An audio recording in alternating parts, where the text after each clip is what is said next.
So should I almost be turned? That's up to you. As far as I'm concerned, we're starting to record, and part of this is going to be watching these two guys figure this out. So yeah. So just like when we close it out at the end of the night. My name is Ken Stano, Museum Ship Mafia video podcast from the YouTube channel History X. We can't do this live, unfortunately. There just isn't a strong enough signal. But my name is Ken Stano, History X, here at the Museum of Science and Industry in Chicago. These guys are going to be here, so I had to come here and meet them personally. Shane Stevenson, Buffalo Naval Park. Stephen Tedesco, Director of Education at Buffalo Naval Park. Hi, everyone. I couldn't pass up the opportunity. No, and we are thrilled that you are here. Yeah, this is great. I mean, we've worked with Ken before, and to finally get to do something in person, and I mean, this networking is just fantastic. He's not coming to Little Rock, folks, to clean out the oil and the the anchor windlass. I'll make it there. I'll make it there. And if you guys had the opportunity, it was like maybe 15 minutes ago, Steven set up a live broadcast, and that kind of worked a little bit. We did it in front of the U-505, but for those of you that are familiar, Museum Ship Mafia, we try and do once a month on Wednesday. Well, it fell. These guys were doing a road trip because they're heading to Honolulu, Hawaii for the HNSA conference, and decided to hit different sites, mostly that relates to the USS The Sullivans. You guys going to Iowa, right? Oh, yeah. Okay. We'll be in Waterloo. But where were you yesterday? So we were at the USS Edson, and that's... that's a Forrest Sherman class destroyer, constructed in 1958, so it's a little after the Sullivans, and after all of that growth of technology post-war. And you really saw it. You really can see the difference when you are comparing the Sullivans to the Edsons. What, it's longer? It is longer, but held less men, and it's 45 feet. Yeah, the beam is 45, which is about 6 feet longer than ours. Yeah. Oh, wow. But it really shows. But not even that, just the technology on board was just very much more sophisticated than what they were using at the time. Still analog. Right. But, their 5-inch 54 guns. We have the 5-inch 38s. Their 5-inch 54 guns are auto-loading. They didn't need guys in the mount. So their firing rate didn't degrade as time went on. Correct. Because they got tired. That was the USS Edson? Correct. Yeah. All right, in Bay City, Michigan. Now, today, obviously, you're here in Chicago. We took a quick walk around. Later on today, from 4 to 6, we're going to be recording a bunch of video for you guys that is going to be after the museum closes, which is pretty cool. So I was able to get in touch with Peter Vega, who is the Director of Communications here at the U-505, and he set this all up for us. So thanks to Peter, and thanks to the Museum of Science and Industry for allowing us to do this. We wish John Epp could be here with us, but with where the submarine is located, there just isn't a strong enough wireless signal for us to make this happen. Especially not on the inside, too. Yeah. Like, I got a little bit outside, but the inside, it just might not work. So probably won't with the steel. Yeah. First impressions. What did you guys think when you were walking around? Oh. If you could have seen the look on his face, it was like...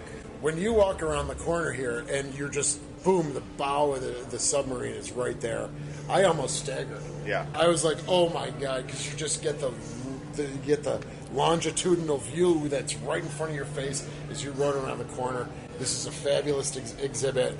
And second to none, really. I mean, it was unbelievable. It's really a cool setup. If you have any opportunity to get to Chicago, whether you're going to go see a White Sox or a Cubs game, whether you're just going to be downtown, if you have the opportunity and you have any interest in checking out the Museum of Science and Industry, it doesn't disappoint. And they set stuff like the submarine up to impress. I can't wait to take a tour inside. You guys will see all of that. What were some of the things you saw? Obviously, walking around the corner when you first saw the submarine, that's impressive. But you were on the periscope display. I was on the simulator. On the simulator, so it's basically teaching you how to rise and go trim down. the boat and all that stuff. With the I sunk the sub. So you sunk it? I sunk it. I got hit with a torpedo because I didn't do it good enough. Everybody died. What's on your crewmates? I did. They have the primary source materials from 505, and that's very... I said it there. What? I keep telling him it's 505. You should say 50. O is not. Hold on a second. Like in the Navy. Okay, so I had a really interesting conversation. For those of you that watched the previous episode, by the way, Museum Ship Mafia audio podcast episodes, if not already, will be live on Apple, Spotify, Chrome, Google, And the last broadcast that we did had Park Stevenson on to talk about his discoveries of the USS Johnston and the Samuel B. Roberts. And I never knew this. He actually served on a submarine. I don't know if I knew that either. Yeah, I didn't know this either. So, when it comes to sailors that served on a submarine, are those known as submariners or submariners? I have never heard anyone say submariner that is in the industry. Never. Everyone tells us, because we have a Buffalo base, we have a submarine vet base in Buffalo. Okay. So there's like 100 guys that served on a sub at various eras. Yeah. All of them say it's submariner. What did you think? I don't listen. I'm not from Buffalo originally, so the way I pronounce certain words, I get made fun of all the time. Well, how would you pronounce it? Someone that serves on a submarine. Like before you started working. Honestly, probably submariner. Submariner. But I've never said it out Okay. loud. So. Right. I would have said, go ahead. I thought it was submariner. So did I. And I asked him, I was like, all right, Parks, what is it? Is it submariner or submariner? He said it is not. You would be calling us substandard mariners. Yes. Yeah. And he said, no, the word is submarine, and then we're on board. So it's a submariner, not a sub or below par mariner. I'm going, all right. Yeah. You put it that way. And no, that's right. But this is the same thing with the 505, right? Because when you, just like the military thing is you always say 0, not O. So it's not 505? I mean, it's not the U-505? No, I would say U-505. Yeah. That's something we'll ask Lula. Okay. You say like 0:30 hours. Or Yeah, That's true. 0:03 hours. If anyone has an opinion about this, throw it in the comments below. Let us know. It makes sense to me it would be 505, but I always say 505. That's all right. I brought that up. And now I've been here before. It was several years ago, but I always found it impressive. And I just came through as a regular tourist, bought a ticket. But to come through with these guys, I think is going to be an amazing opportunity. So when it comes to what you guys have seen on the Croaker, do you have any special spots on the Croaker that you want to compare or contrast on the 505? I mean, a couple of things. I definitely am interested to see the staterooms in here. Oh, okay. So like the staterooms on the Croaker, which are so small. The galley, that's like, I guess, one of my favorite spots. The sick bay is another one. Just things that stick out, and how they set it up and the size of it. I mean, this thing is enormous. So I'm interested to see like certain spots that I could think of off the top of my head from the Croaker that immediately come to mind that are like memorable. So when we're walking through this, it'll be definitely interesting to see those spots. Yeah, and we won't know the manufacturer. We won't know the type of wood. We've seen a little bit of, they have that exhibit that shows the mahogany where the staterooms are, like with the mahogany with the mattresses. Wait, here? Yeah, just like you remember when I came in. Oh yeah, down below. Okay, below. I'll take a closer look at that. Yeah. But we talked about the piston that we saw, and so the engine rooms. And it seems though on the stern torpedo room, there's only 2 torpedo tubes. Right. Whereas we would have had 4 in all traditional fleet boats. So the Croaker the Gato class has 4 in the stern? Aft, yeah. Okay. And originally 6 forward. Okay. And then with our Croaker, because we have the BQR4 radar in front now, or sonar, they had to remove the top 2. So that also now just has 4. In the front and 4 aft as well. And actually, I didn't notice this has the dome. But it has 4. Okay, this one has 4 up front. Gotcha. Yeah, that's what I was trying to figure out. What else do you want to check out when you're inside? Well, I mean, it's all new. Yeah, right? It's all new to us. That's a fair point. Yeah, like it isn't just an American submarine that we've been on or haven't seen before of a different class. This is total manufacture, total design difference. And so I think when we go, like I've seen the drum, I've seen the cobia, I've seen the cod, I've seen the croaker, right? But you're talking a whole other country. Yeah. Right? With their own design specs, their own expertise. And that's... Were you familiar with how it was captured? Before researching it a little bit, no, not at all. Yeah, No. You've done some research on that. Well, I have, but I would just want to find out if you guys are in the business, but yet you weren't really familiar with the story behind it, right? Sure. Right, Which yeah. then means that a lot of the people watching this aren't going to be familiar as well. 30-second version. In the Atlantic, signals were intercepted, and they found out that this is where the sub was going to be at a certain point, and a task force was just kind of lumped together, and this is where John Epp comes in. You know, you could say when it comes to Museum Ship Mafia, it's like, okay, you guys have the croaker, but where does John Epp have any input? Well, it was a task force of destroyer escorts, not destroyers, destroyer escorts. And they were, I think there were 5 of them. Does that sound right? 5? Yeah. Yeah, it sounds 5 of them put together, and they converged on the 505, and they actually depth charged it, forced it to the surface. The Germans thought they had scuttled it successfully so that they would vacate and it would go right to the bottom. But one of the crews from one of the destroyer escorts, the Pillsbury, I think it was, the Pillsbury, their whaleboat made it there first. Crew of 8 got on board, and one crew member was able to identify this cover plate to throw back on this pipe where all this water was coming out. It was called a sea strainer. Threw it back on, stopped the flow of water, and of course all the water needed to be pumped out. The sub wasn't out of danger yet, but they at least stopped the water coming on board, and that set the stage, or at least got things going so that they could get this thing captured. And it was the first time in like 150, 180 years that an opposing vessel had been captured by the United States. Now, that's an interesting story for another time, because we have photographs of a German World War I submarine in Buffalo River, like on a tour after World War I. Really? Yeah, and I want to say it would be like U-19 or something like that. I'm going to have to do a little research. But you think it would have been captured? Maybe, and not like Germany brought it over and put it on display. Maybe they did that. Maybe it was doing a Great Lakes tour. Because at that or point, something. we weren't like, Germany wasn't World War II Germany yet. So probably Maybe it wasn't a capture. Okay. But that's interesting. So Yeah. when you're talking about the motor whaleboat and the crew of 8 coming on board, what had happened to the German crew by that time? Well, they thought it had been successfully scuttled. They thought this thing's going to the bottom. So they just we're got out of here. life rafts Yeah. or And part of the crew, part of the 8 guys that came on board, some of them had guns, and it was to deal with whoever would have been on board. As I understood, there was only one German on board. He was already dead from the depth charging. Oh. Yeah. So there was, what was one body on board. So it's an interesting story, and we're going to talk more about this, hopefully with Vula, who is the curator of the U-505. She's going to show us all around. Looking forward to that. We want to hear more of that story. But for those of you that aren't aware, that's how this U-boat came to be in Chicago.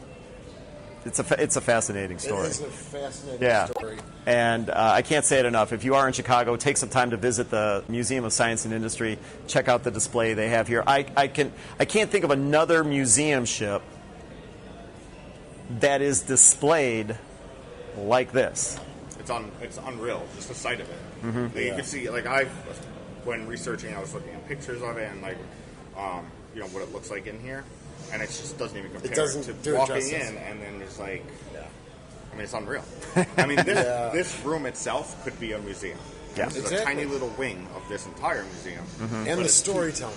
Right, Yeah. and the 2 floors and the storytelling. Yeah. And I mean, this is something special, really, just this part of the museum. But there's an entire museum that we haven't even gone through, which is exciting. Oh yeah, there's plenty more to see, and hopefully we'll have a little bit of time before we have our private tour starting at 4 to check out some of the other stuff. But like I said when we started recording this, we can't do a live, but we wanted to at least record this to kind of set the stage. We'll get this posted previous to us doing a live Museum Ship Mafia video podcast, which will be episode 3, along with talking about behind the scenes. I also want to find out what these guys went through in order to not only get to the HNSA conference, but once they get to the HNSA conference, who did they talk to? During the first episode of Museum Ship Mafia, I asked them pretty direct questions about how the ranking system within the HNSA program goes, so I want to hear all about that. You've never been to a HNSA conference. No, this will be my first. What are you expecting? I've been to other conferences that aren't run by HNSA, but more the same, but in Hawaii. Yeah. I mean, I guess that's right. I think They're going to Honolulu. I think as I've told a few people, I think when we get there, we have to read the room a little bit. Yeah, and because I think people are really going to be asking us a lot of questions. Because the Sullivans took on water and was center stage for so long. Right, Absolutely. and we'll be the center of attention, not because we want to be, but because we kind of don't have a choice. Maybe not. Maybe center of attention isn't the best. Yeah, but hold on a second. Phrase, but people will be looking at us, and we will be a topic for sure. All right, so the Sullivans took on the Sullivans took on water and sank to the bottom of the Buffalo River. Not good at all. But you guys it's floating again. Right. It's and the videos you're posting, it looks like it's in better shape than it's ever been in before. In a long time. It's absolutely better shape than it was the day before she went down. So yeah. So can't that be looked at, or can't you be expected to be viewed as almost like a success? Yes. I think so. I think there'll be a little bit of both. But there are a lot of people looking before. Why did it even happen? Why did we even get there? Yes, the Naval Park did a great job post-incident, but why did it get to the incident in the first place? Got it. And I do think we'll get that, and we've had comments like that, and we're prepared had a discussion. We're prepared to offer as much as we've learned this year to the other museum ships, right? So, we all of us as a staff has said, now is the time to show our mettle. Mm-hmm. The sinking happened. There she is. What matters now is how we're going to deal with this and how we are going to make it a success moving forward. And in that, we can't be faulted for anything because of the teams we assembled. We're going to read the room a little bit. I know there's going to be a lot of backslapping and congratulations for raising her successfully. But, there might also be... And I don't think any of us are, defensive about getting to that. Correct. Point. We are very, this is what happened. This is where we're at. It's a long line of people that have worked there, but we are part of that, right? So we have to take accountability for anything that might have happened. And, but post, I think we did a hell of a job. Are you the only two from the Buffalo Naval Park going? Yes. How did you two boneheads get the tickets to go to Hawaii? I guess is what I'm trying to get. There is a good answer for it, is because our president knows that everybody has their place, right? He knows that it might have been better to send Shane and myself because of what we do at the Naval Park, right? So, what we're going to take away from it is probably more... All right. So you being director of education, you can learn about what other museum ships are doing. Matter of fact, you even brought that up in the first episode of Museum Ship Mafia, where you're already communicating with different ships, and you hope so from your perspective, you're hoping to get more of that going. Absolutely, and that's important to me. So, when I was headed, you're going to be in charge of the encampment, I called Patriots Point, I called the Intrepid, I called the Slater, and I'm like, I need your advice. You guys have done this successfully.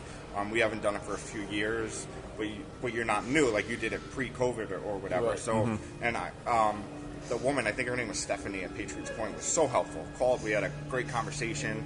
I Zoomed with the Slater and with the Intrepid. I did a Zoom meeting, and unfortunately, a lot of the places were in the same spot we were as far as where do we pick up from COVID. But at least they were there before, so they kind of had an idea of what they were doing. But they were so helpful, and like we mentioned before, we're always open to learning new things. We certainly don't know everything. Yeah. From a curator's perspective, in a couple hours, you're going to be meeting a curator for the 505. You're the curator for the Sullivans. So how does that peer-to-peer conversation work? And do you expect a lot of that to be going on in Hawaii? I do, yeah. Okay. So this will be my third HNSA conference, Historic Naval Ship Conference. It usually has been Paul and I that have gone. Paul chose to send Stephen, which is nice, and he will make a lot of connections, as he was just saying. For me, there is a curator corner almost. So you might not consciously get together during a conference, but at some point you will begin to mingle, and then all of a sudden you're standing at a corner, of a bar having a drink, talking about your collections and, hey, what do you do? What do you do? Mm-hmm. Wherever ship we're at, we actually can see the collections and how they store them or how they preserve them. And so then that just almost it's like any conference, right? Like minds, they just kind of gravitate together. And so I got a lot of good stuff from the Alabama last year. the year before in Manitowoc, and you try to come back and incorporate that into what you are doing to your collections. To what's going to happen this afternoon once we start touring this, what kind of questions or what do you hope to learn from Vula, the curator of the 505? Or anything? Are you just going to be going through as a tourist? No, I'm going to probably try to probe her with some of these artifacts that are in these exhibits, the storyboards. Like, how was that? Now, if this has been here, right, since the 60s? Late 50s, I think, yeah. So they've had a lot of time to build the collection, right? These things could have been stored here since 1970 or something, right? And they seem to be donated directly from the sailors or the sailors' family, especially the medals. We saw a Medal of Honor, which is a very rare experience to see a real live one. But how this museum, maybe not Vola exclusively, but how this museum fostered that relationship to get these primary these primary source materials here, like the real flag from one of the destroyer escorts. Oh, I saw that. Yeah. Yeah, the German flag that was on board U-505, and it just hadn't flown on board. It hadn't flown yet. But so that would be my big thing: is how did you foster those relationships to build that trust to say that this is where you're going to bring them and it will be displayed. You guys came here, which I was excited about because Minneapolis is close to Chicago. But what I don't see or what I don't hear about is other museum ship groups doing the same thing. Yeah. Do you have other museum ship groups that visit the Buffalo Naval Park? I haven't heard John Epp talk about other museum ship groups visiting the Slater, which, I mean, that could mean you guys. You're close, but yet you haven't visited. What I'm learning as an outsider is that this does not happen. And yes. Why? I think we have our theories on that. So I'll give mine, Steve, if you want to give yours at some point. But I think it's almost like when you're coming back from the conference. You're all jacked up. You met a lot of good people. You had a lot of good ideas. Then you come back, and there's 17 piles of work on your desk. And you just get right back into the flow of it. And to actually consciously stop to say, oh, no, I want to implement this idea that I learned a couple of weeks ago. I take copious notes. And even 2 years later, I'm still reviewing notes from the Cobia conference just to see if something can trigger that I can do. And I think that's, once you get into your job again, it's very rare for us to say, hey, we can take a road trip somewhere. Okay. Right, so. Yeah, kind of to bounce off that. I mean, that's a good point. I mean, we are busy. We are very busy. Especially now, you're trying to put a ship back together. Right, and I'd imagine that all of my counterparts at these museums are just as busy as me, and I know that they are because I speak to them once in a while, and we get that. But I think the thing about Shane and I doing this is that we are looking for not necessarily a new direction, but we're looking for a direction to take the Naval Park in the next 5-10 years or whatever, and we believe that YouTube, media, networking, and getting out there and being able to show, like, maybe the Edson can't get to us, but we can get to them. Do you know what I mean? And so I think that even with all the work that we have, going that extra mile, I mean, being away from our families for 12 days, it's crazy, but, like, we're in charge of taking this museum in a new direction, along with everybody else at the Naval Park. I'm not, like, downplaying that, but we're really trying to find ourselves lately, I guess, is probably a good thing to say. And a sinking will do that. A ship sinking will give you the ability to say, oh, clean slate, in some sort of way. But I think, like, the past few years, and, I mean, I've been interning for, since 2019. You've been there since 2018. And then I started working there, and it's just like, we're taking it into the 21st century, right? We know that social media is just, it's there, and it works, and as much as people may or may not like it, we have to utilize what people are going to, right? So if Facebook is the way to go, that's kind of the way we have to go to it. So if YouTube is the way to go, that's what we do. And we feel that we've gotten a lot of viewers, a lot of interested parties in our YouTube, that we're kind of going that way.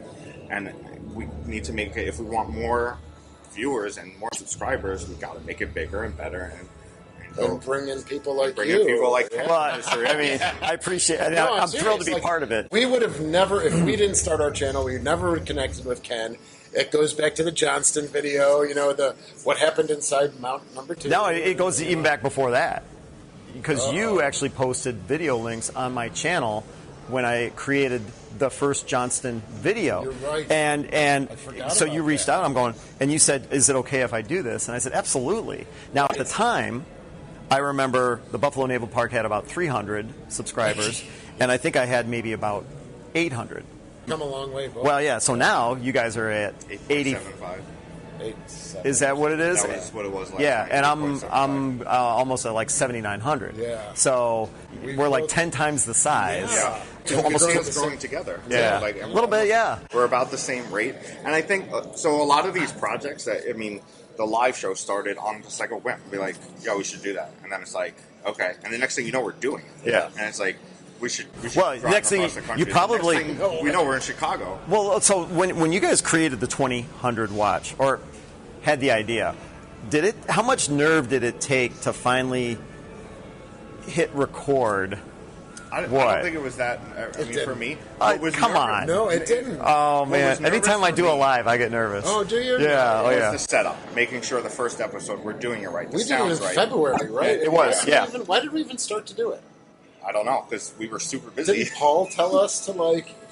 I think it was just we're like, oh, we should do a live show, and then yeah. When you guys hit the record, you're not nervous? No, but I think because at first, like we said, we had 300 subscribers, and how many of them were actually watching us? Maybe Oh, yeah. 5 people, right? And now we've gotten comfortable doing it, so we do have. I mean, during the Sullivans, we were getting 500 people watching at a time.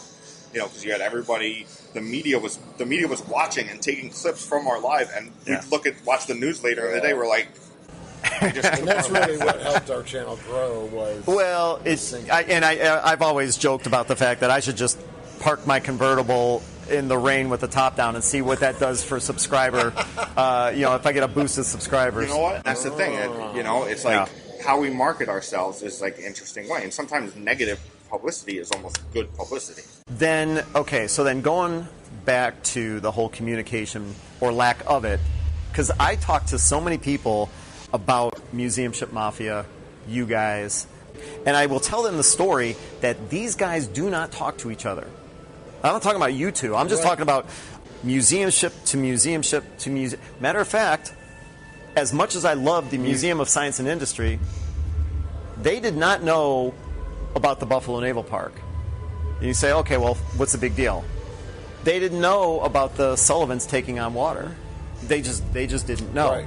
Because they get a siloed. good testament of how busy though we are. Yeah, with we museums, get you know what I mean? siloed, and that's the thing. We just start to focus on our own little silo, right? And we get caught in that big tube, and to see what else goes on around us, and that's why conferences like this are so important. Making connections with you is so important because it kind of breaks us out of that realm a little bit, And Where do you see Park Stevenson? We had Park Stevenson on the second episode of Museum Ship Mafia. Since that time, he's actually taken a position with the USS Kidd in Louisiana. I'm not exactly sure what his title is. I think it might. I think it's executive director. yeah, Is it really? Yeah. So there's an example of making a connection with another museum ship through Museum Ship Mafia. By the way, do we like Parks? Do we want him on again? Love him. I loved it. I You're did. going to put this on here? Yeah. I think he's great. All right. No, really, I do. I love. He's all right. I mean, he's been to the Titanic again. But again, he does what we do, right? But he's experienced something that we haven't. There are obviously opportunities to bring people in. Maybe every episode has a different guest. But I think, all joking aside, I thought Park Stevenson brought things to another level. And how do you say that when we only had 2 episodes? But He's an asset. yeah, he wants to be part of it. But then to also have different museum ships on a monthly basis for interviews, that type of thing. I mean, how does that sound to you?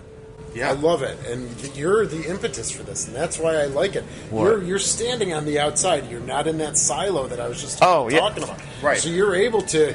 I find this whole thing We got fascinating. to get you. To the conference. If you think We got about to it, get too. you. Next year we should get Actually- him to present at our HNSA conference Oh, I'd love it. about collaboration. Yeah, collaboration or even just pointing out the mistakes different museum ships make with their social media. You know, Interesting. creating a fantastic video, but if there isn't a decent thumbnail, no one's going to read the book if it doesn't have a catchy cover. So the Smithsonian just did something similar. A presentation was something like with TikTok, but then it was like how to use that to really build up your, use it to connect to your viewers, and especially in education, how to use it to connect with students. And I mean, there's a museum, a small tiny museum in England, and they have like over 1 million followers on TikTok, and people love them. And it's people from all different groups, like all different What kind of museum interests. It's like. It's a living history museum. Mumford kind of, right? Like, It's like living history museum. Also, they take a time period, and then everyone dresses in that time period. Oh, And they do all the modern day TikTok trends in an 1800s or whatever setting, and it really works. And I mean, they have followers all over the world, people that aren't even into museums or anything like that. And I mean, it works. It's been proven. You just need to figure out how to do it. yeah, and do it consistently. Right. So then, going back to you guys deciding to come up with the idea of the 2000 watch, okay? I'll be blunt. I thought it was just going to be maybe 1 or 2 episodes, and then that was, this is too much work. We're not going to do it. You guys actually stuck with it. Now we have hats. Yeah. Oh, yeah. Hold on a second. So, I don't know if you can. It's not. It's not focusing on. We can cut in a picture of it. We'll have to. Which I think is cool. And we've got museum Ship Mafia shirts. Yeah, you won't be able to see this. Rig for red. Yeah, Rig for Red. But the whole point is to try and like get attention. So they found a way to get attention. This museum in England, right? And they've got a huge following. You guys decided to come up with the idea for the 2000 watch. Like I said a few moments ago, I thought it was going to be a non-event because I was there, but it takes a lot of work to do this. You guys stuck with it, if not every week, every other week, and you built a community. You built a following. And I can name some of the followers. Well, I can throw out Ed Webster, Hoist the Jack, Sonny the Soccer Cat. Vegan Conservative? Vegan Conservative. Yeah. She's the one that we really did that video for. Give me some others. Oh, my God. There's Michael. I'm not going to get last names, but there's a couple Michaels that we have. There's somebody else that I'm missing, like a name that's been there since the beginning. And it's, I can't. Yeah, there's a whole bunch. No. There's Steve. There's Steve Cole. There's there's someone from down in Australia. Yeah. I can't tell you his name offhand, but you're right. And he was there for like a good chunk of them. Yeah. And that's what's cool. And Seneca Nero's from Germany, right? So Seneca Nero, it's like 2 a.m. for him, right? And he still tries to get on there and watch it.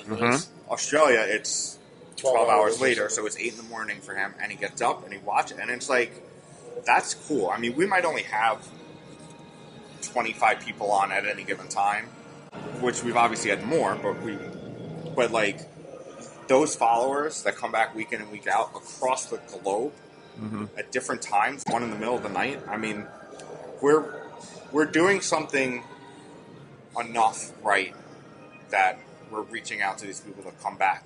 And that's really what a museum is, right?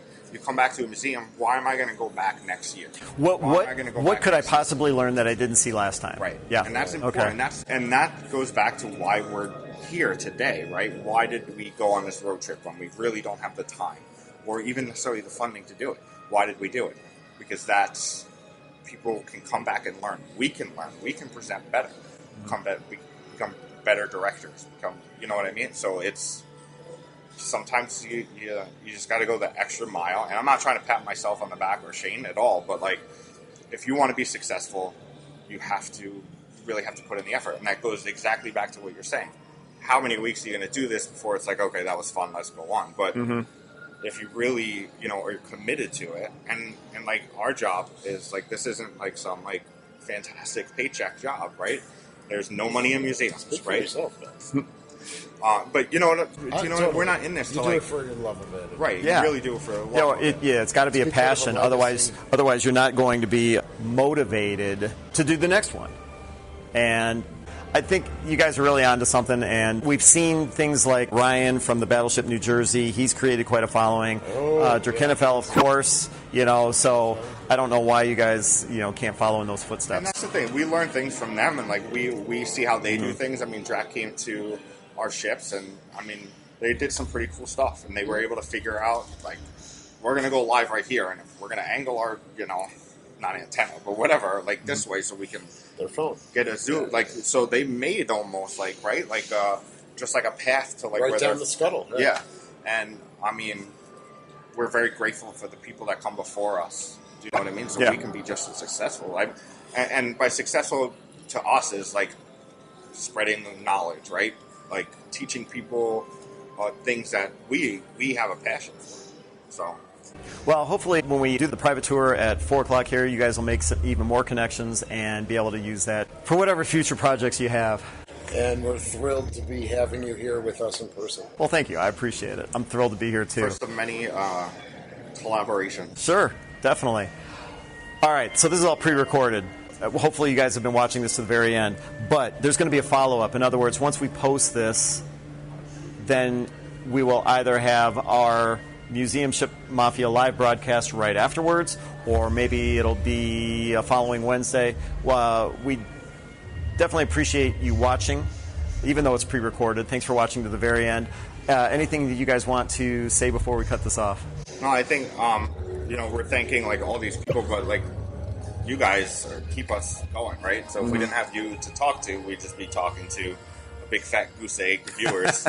But no, I mean, and you guys come up with great questions and give us things to think about, and we do. I see him; he's just like, "Oh, I got to answer that question that so and so asked," and he'll go and he'll research it. So not only is he learning, but he's able to provide the answer, and that's why they come back. Yeah, like they expect us to. Yeah, to give connecting them with them is a big deal, and that's huge. Responding to their comments, replying. No one wants to leave a comment, and I never want to be that place that said, "Oh, the Buffalo Naval Park."